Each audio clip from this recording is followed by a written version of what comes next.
Assalomu alaykum qarindoshlar. Kanalimizga hoş geldinglar. Bugün biz mushu bizga inkaslardan mushu Alma kompyuterga Office programmasini qanday qachilash degan to'g'riliq sizlarga darslik qilib bermoqchi. Unda bo'lsa, eng avval tor ko'rguvchimizni ochdik. Ochgandan keyin bir yerga cho'digan chog'da adresini, tushirish adresi, bu adresini cho'diganda sizlarga videonun asıda ulunuş qilib bermay, shu yerdan tushirib olsanglar bo'ladi. Mana download degani bosgandan keyin buning o'zi tushishga boshlaydi. Tamom degani bosdik. Qarasanglar mana tushishga boshladi. Tor surati tez bo'lsa, uzun qolmay tushib bo'ldi. Qarasanglar mana bu xil shaklda tushib bo'ldi. Tushib bo'lgandan keyin deganda qo'sh chekdik buning o'zini. Qo'sh chekkandan keyin bu hozir press holatdan normal holatga chiqyotdi. Normal holatga chiqdi. Bunun için qo'sh chekib, ichini ochdik.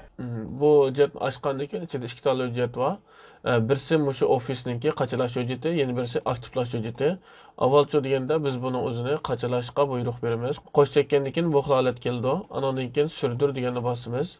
Andan keyin bu yerda til tanlaymiz. Andan keyin yana surdur degani bosamiz. Andan keyin kabel diyorumni bosamiz. Andan keyin yukla degani bosgandan keyin bizden şifre soraydı. Şifrenin besip verimiz. Mac'ninki şifresini yükle deganni bastık. Hazır qaçılashga başladı. Qarasanglar meni qaçılab bo'ldi. Kapat deganni bastık. Andan keyin biz ofisni bir qo'zg'itib ko'rib boqaylik. Normal qo'zg'alamdi yo'qmi? Buning ichidan ofis turdim yerda bastım. Ofis qo'zg'alib boqsin, normal qo'zg'alamdi yo'qmi? Tamam dedik. Boş belge dedik.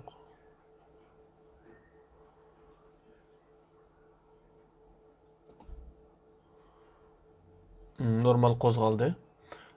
Qarasanglar bu aktivlangan holat qo'zg'aldi. Chunki men oldin qatim buni bir qatim qachilab aktivlab bo'lgan. Sizlar qanday aktivlaysizlar degan chog'da ofisni o'chirib etisizlar. Andan keyin cho'rganda bu yerda check deganni bosib etisizlar.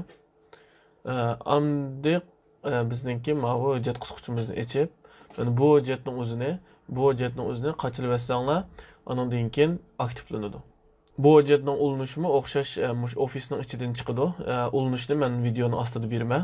Shunday qilib bugun sizlarga Mac kompyuterga ofisni qanday qachilash va aktivlashni ko'rsatib o'tgan bo'ldik. Bu darslikning sizlarga foydasi bo'lgan bo'lsa, buningdan mamnun bo'lamiz. Kanalimizga obuna bo'lishni unutmanglar. Kelar qitimdagi videolarimizni ko'rishaylik. Hammanglarga Allohga omonat.